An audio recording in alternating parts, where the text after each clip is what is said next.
एक लड़का जंगल में खो गया और गलती से एक लोमड़ी राक्षस की शादी में घुस गया। अप्रत्याशित रूप से जब वह घर लौटा तो उसकी माँ ने ठंडे स्वर में उससे माफी के तौर पर मर जाने को कहा।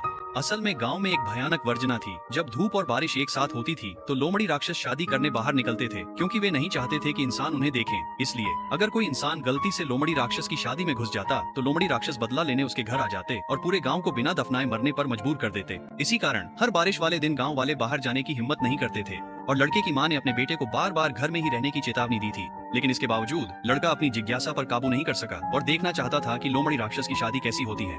तो उस दिन जब बारिश शुरू हुई, लड़के ने अपनी माँ के व्यस्त होकर सामान समेटने का फायदा उठाया और चुपचाप जंगल में घुस गया और हर जगह लोमड़ी राक्षस की शादी ढूंढने लगा। लेकिन उसे उम्मीद नहीं थी कि वह रास्ता भटक जाएगा।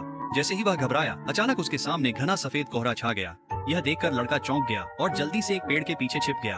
अप्रत्याशित रूप से जैसे ही वह छिपा, अजीब कपड़ों में एक समूह लोमड़ी राक्षस सफेद लालटेन लेकर सफेद कोहरे से बाहर आ गए। वे बहुत धीरे धीरे चल रहे थे।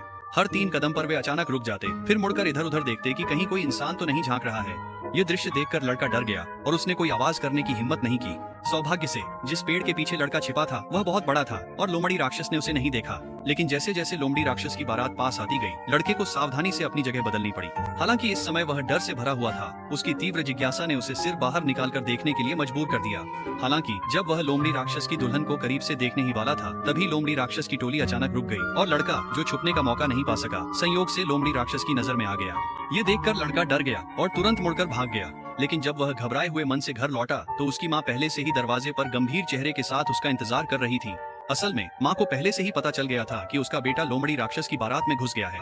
इसलिए उसने अपनी आस्तीन से एक बांस की तलवार निकाली और उसे थमाते हुए कहा कि वह इंद्रधनुष के छोर पर जाकर लोमड़ी राक्षस से माफी मांगे। अगर लोमड़ी राक्षस ने उसे माफ कर दिया तो वह घर लौट सकता था, अन्यथा उसे लोमड़ी राक्षस से माफी मांगने के लिए अपनी जान देनी होगी। इसके बाद माँ ने ठंडेपन से दरवाजा बंद कर दिया। लड़का बांस की तलवार लेकर इंद्रधनुष के छोर की ओर चल पड़ा।